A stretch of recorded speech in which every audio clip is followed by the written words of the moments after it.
tangan yang meriah untuk penampilan Andromeda.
Bersama-sama pidato yang akan dibawakan oleh teman kalian dari kelas 7C. Silakan beri semangat untuk salawat serta salam marilah kita curah limpahkan kepada Habib tertinggi anti korupsi, baginda termulia anti durhaka, is the best leader of leader. Yani Habibana wa Nabiyana wa Syafi'ana wa Karibana wa Maulana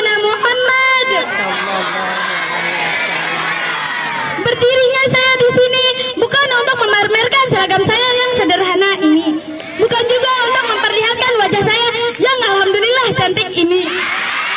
Saya di sini hanya untuk belajar menyampaikan sepatah atau dua patah kata yang insya Allah saya patahkan menjadi beribu-ribu patah kata, bahkan berjuta-juta patah kata yang insya Allah saya beri judul bahaya gibah. Hadirin wal hadirat rahimakumullah. Mengumpat adalah perbuatan yang diharamkan bagi kaum muslimin, baik oleh kitabullah maupun sunnah Rasulullah. Dalam salah satu hadisnya, Rasulullah Shallallahu Alaihi Wasallam bersabda agar didengar oleh para wanita yang berada di dalam rumahnya masing-masing, yang artinya, wahai orang-orang yang beriman dengan mulutnya, tetapi tidak beriman dengan hatinya. Barang siapa yang membuka aurat saudaranya, maka Allah akan membukakan auratnya. Barang siapa yang telah dibuka auratnya oleh Allah, maka Allah akan membukakan aibnya di dalam rumahnya sendiri. Maka berhati-hatilah dalam perbuatan gibah, namimah, dan perbuatan yang diharamkan lagi tercela. Allah Subhanahu wa taala berfirman di dalam Al-Qur'an surah Al-Hujurat ayat 12 yang artinya, wahai orang-orang yang beriman, jauhilah dari banyak prasangka, karena sesungguhnya sebagian dari prasangka itu adalah dosa. Dan janganlah sebagian dari kamu menggunjing salah satu dari yang lain. Apakah ada di antara kamu yang suka memakan daging saudaranya yang sudah mati? Tentulah kamu akan merasa jijik. Dan bertakwalah kepada Allah, sungguhnya Allah Maha Penerima taubat, lagi Maha Penyayang. Hadirin wal hadirat rahimakumullah. Masih semangat gak nih? Oleh karena itu, marilah kita kaum muslimin jauhkanlah gibah. Niscaya Allah akan memperbaiki amal perbuatanmu dan mengampuni dosa-dosamu. Sahabat Ibnu Abbas radhiyallahu anhu mengatakan, barang siapa yang ingin membuka aib saudaranya, maka ingatlah aibnya sendiri. Sahabat Abu Hurairah radhiyallahu anhu juga mengatakan, salah seorang di antara kamu dapat melihat kotoran yang besar di mata saudaranya, tetapi tidak dapat melihat kotoran besar yang ada di matanya sendiri. Hanya ini yang dapat saya sampaikan, kurang dan lebihnya mohon maaf. Wabillahi taufiq wal hidayah. Wassalamualaikum warahmatullahi wabarakatuh. Bertemu denganku, ku bertemu sepertimu yang ku cari. Konon aku juga seperti yang kau cari. Kukira kita asam dan garam, dan kita bertemu di perangan. Bisa ternyata tak seindah itu.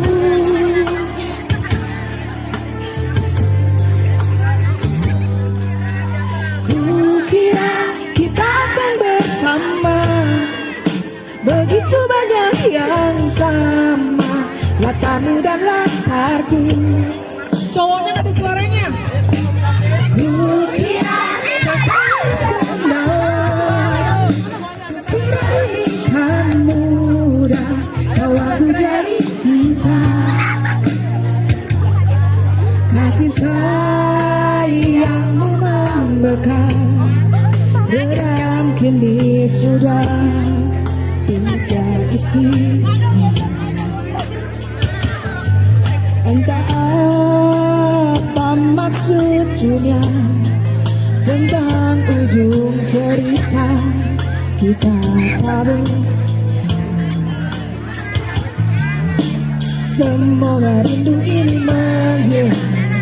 Konon katanya waktu sengit akan adakah lagi yang sepertimu.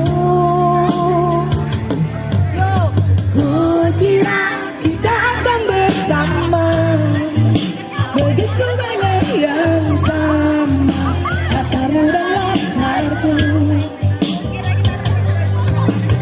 Kukira takkan ada kendala, kukira ini kan mudah, kau aku jadi kita. Apa? Kau melanjutkan perjalananmu.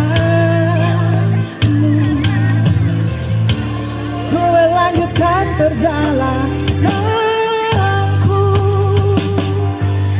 Cowoknya hilang suaranya nih.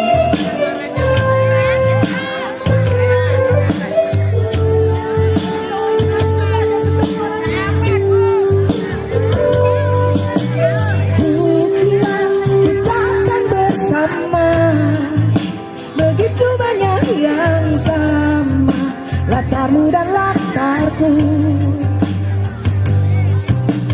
Kukira takkan ada kendala, kukira ini kan mudah, kau aku jadi kita, kukira kita akan bersama. Terima kasih. Assalamualaikum warahmatullahi wabarakatuh.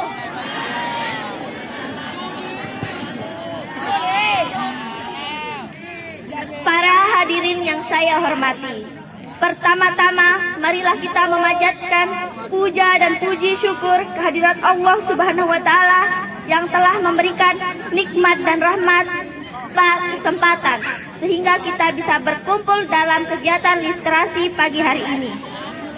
Sholawat dan salam tak lupa kita haturkan kepada junjungan alam Nabi besar kita Muhammad Sallallahu Alaihi Wasallam yang telah membawa kita dari alam gelap gulita menuju alam terang benderang. Baiklah, untuk mempersingkat waktu, saya akan menyampaikan pidato tentang narkoba. Narkoba merupakan singkatan dari narkotika dan obat-obatan terlarang.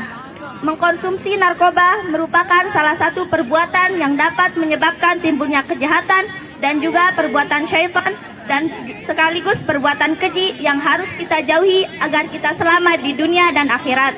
Serta lingkungan masyarakat pun tentram, tidak ada kejahatan satupun. Hadirin yang saya hormati, janganlah sekali-kali kalian mencoba untuk menggunakan narkoba, karena jika kita mencobanya, kita akan rugi seumur hidup kita. Hidup terasa terbelenggu dan ketergantungan terhadap sesuatu yang justru merusak hidup kita. Maka dari itu, marilah kita bersama-sama menjauhi narkoba dan mulailah menggapai cita-cita yang tinggi supaya kelak tidak menjadi orang yang merugi. Hadirin yang saya hormati, mungkin itu saja pidato yang bisa saya sampaikan. Bila ada salah kata atau ucapan, mohon dimaafkan. Wabillahi taufiq wal hidayah. Wassalamualaikum warahmatullahi wabarakatuh. Assalamualaikum warahmatullahi wabarakatuh.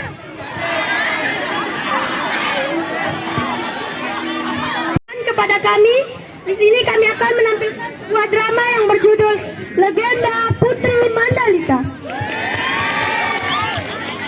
Legenda Putri Mandalika adalah kisah dari Provinsi Nusa Tenggara Barat. Setiap tahun pada bulan Februari sampai Maret di Pata Kuta Lombok Tengah berlangsung Festival Bau Nyala. Festival Bau Nyala adalah acara tradisional suku Sasak untuk menangkap cacing laut. Cacing-cacing laut dalam bahasa Sasak disebut dengan nyale. Legenda Putri Mandalika. Alkisah, dahulu kala tersebutlah sebuah kerajaan yang terletak di Pulau Lombok. Di Pulau Lombok bagian tengah. Istana kerajaan tersebut berada tidak jauh dari pantai Laut Kuta Lombok Tengah. Raja Tanjung Beru dan permaisurinya Dewi Seranting memimpin kerajaan dengan sangat adil dan bijaksana, sehingga rakyatnya pun hidup tenang dan tentram. Di kebahagiaan rakyat dan keluarga istana makin lengkap dengan lahirnya bayi perempuan dari permaisuri Dewi Seranting dan Raja Tanjung Beru.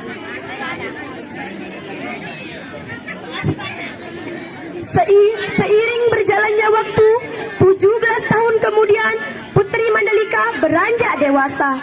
Namanya terkenal di seluruh Lombok. Dia terkenal lemah lembut, ramah, baik hati, tidak sombong, dan sangat cantik jelita. Sehingga banyak sekali pangeran-pangeran tampan datang melamarnya. Suatu hari, tiba-tiba segerombol tamu dari kerajaan utara. Dia adalah seorang pangeran yang gagah dan tampan. Menuju ke arah istana kerajaan Tanjung Beri.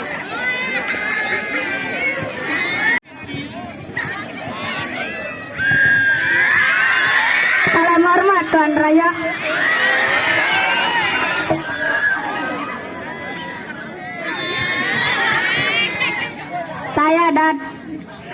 Tujuan saya datang kemari untuk melamar Putri Mandalika. Saya dari negeri timur. Ayah saya penguasa lautan timur. Saya membawakan sebongkah emas, intan dan berlian. Semoga Putri Mandalika senang dan bisa menerima saya.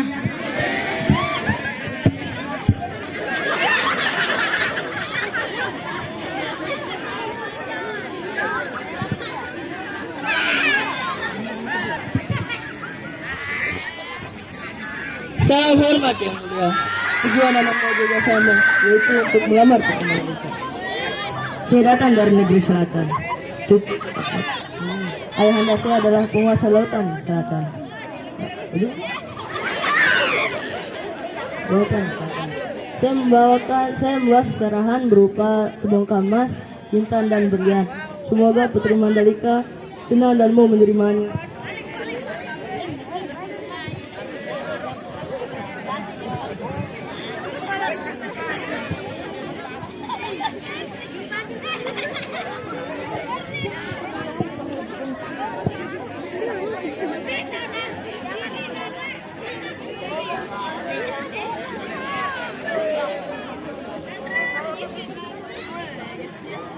Yang mulia, kedatangan saya juga sama, itu untuk melamar Putri Mandalika. Saya datang dari negeri barat. Saya berombongan membawakan berkotak-kotak permata zamrud kastulis yang teramat indah. Pasti Putri Mandalika senang dan menerima saya.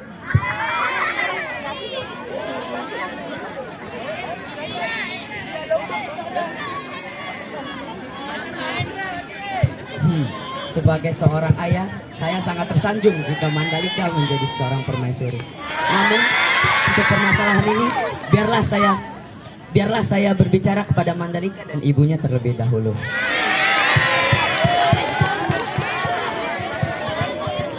Baiklah Tuan Raja.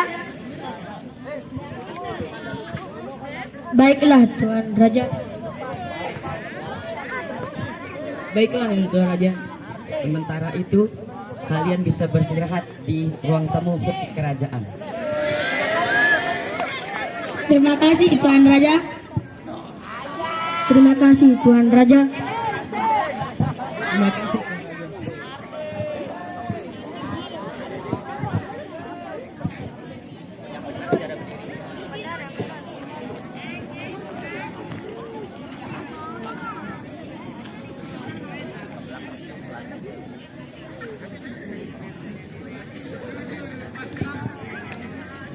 Ternyata bukan hanya satu pangeran saja yang melamar Putri Mandalika. Belasan pangeran dari berbagai negeri telah hadir melamarnya. Hingga Yang Mulia Raja Tanjung Beru kebingungan dan harus mengadakan rapat keluarga bersama permaisuri dan putrinya.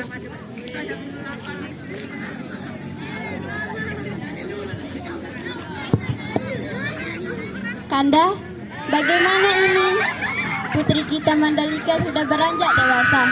Sementara banyak sekali pangeran-pangeran yang gagah dan tampan ingin melamar dan meminangnya untuk jadi permaisurinya. Saya jadi gelisah, Kanda. Betul, Dinda.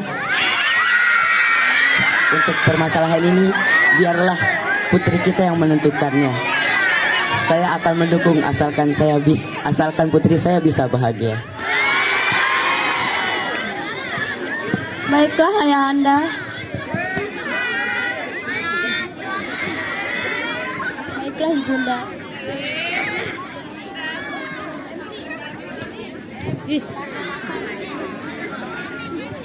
Mandalika tidak langsung memberi jawaban apapun, kecuali minta waktu. Dan Putri Mandalika memanggil semua pangeran yang melamarnya ke ballroom istana. Putri Mandalika ingin mengenal siapa saja yang datang untuk melamarnya. Sepertinya Putri Mandalika berpikir keras.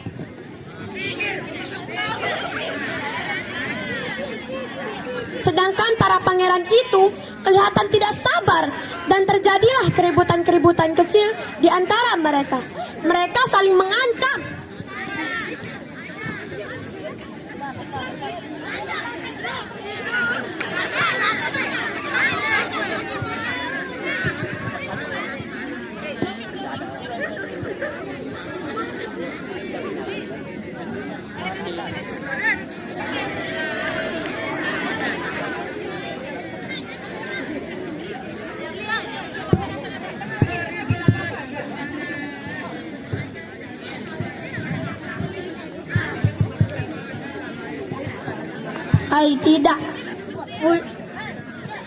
Tidak, akulah putra mahkota kerajaan Laksana. Pasti Putri Mandalika akan memilihku. Tidak mungkin. Pasti Putri Mandalika akan memilihku. Kalau aku tidak terpilih, aku akan bersumpah armadaku akan meluluhlantahkan negeri kalian. Diam kalian semua. Aku tidak suka dengan keributan. Ternyata kalian saling dendam dan mengancam.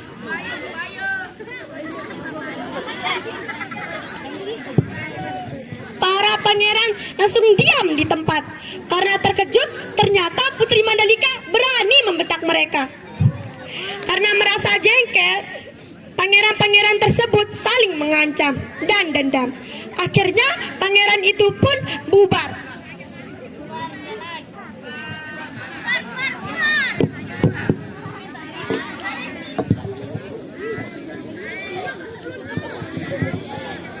Tuan Putri Mandalika, sebaiknya Tuan Putri segera menjatuhkan pilihan supaya lekas selesai permasalahannya. Betul Tuan Putri, menolak cinta itu tidak baik Tuan Putri. Cinta itu adalah anugerah dari Tuhan Tuan Putri. Bukalah pintu hatimu Tuan Putri. Terima kasih dewi-dewiku, kalian semua sudah perhatian pada saya. Permasalahan ini yang membuat saya bingung harus bagaimana. Tuan Putri, apakah di sekian banyak pangeran tersebut tidak ada satupun yang menarik hatimu Tuan Putri? Padahal mereka gagah-gagah dan tampan. Wah, dewi-dewi ini bisa aja. Memang sih semuanya pangeran itu hebatnya.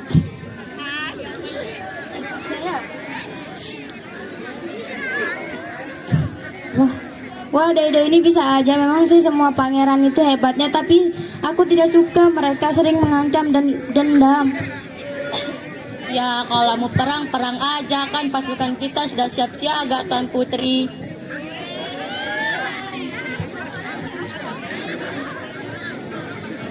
Masih ada waktu 3 hari lagi. Putri Mandalika masih menunda jawaban dan pergi ke pantai.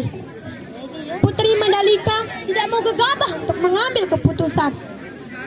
Karena Putri sudah mendengar ancaman perang besar jika memberi jawaban buru-buru atau memilih salah satu pangeran tersebut.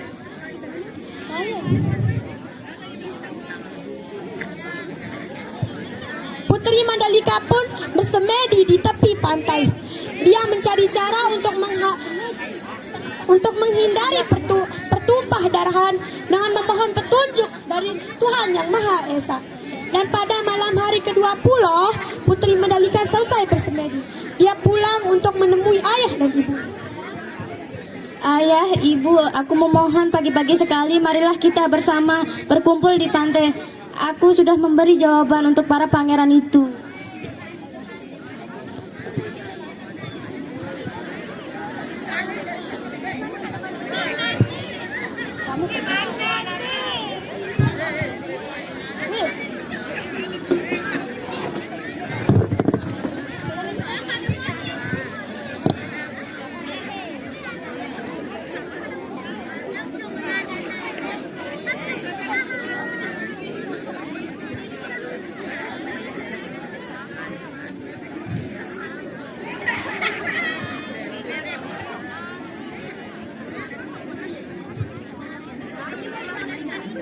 Keesokan harinya, hari yang ditunggu-tunggu pangeran pun tiba. Belasan pangeran sudah menunggu dan tidak sabar. Bahkan tidak hanya pangeran saja yang datang. Akan tetapi semua raja pun berkumpul berduyun-duyun datang ke pantai. Mereka ingin mengetahui siapa yang dipilih oleh Putri Mandalika. Putri Mandalika ditemani sang ayah dan ibu berjalan kaki ke sana menuju pantai. Setelah Putri Mandalika pangeran itu sebentar, lalu berjalan menuju karang-karang tempatnya bersembunyi. Kemudian dia makan pengumuman dan berceramah. Wahai para pangeran, dengarkan baik-baik apa yang akan aku katakan, karena aku tidak akan mengulangi lagi.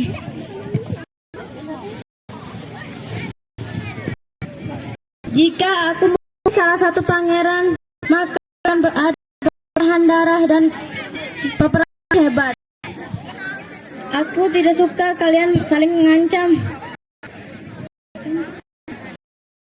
Berwarna-warni di sekitaran pantai. Biarlah rakyat mengambilnya. Mereka bisa memasaknya dan menaburnya ke ladang. Ibu, ayah, terima kasih telah membesarkanku. Ananda merasa belum cukup untuk menebus kebaikan ibunda dan ayah. Selamat tinggal, ayah. Ibu.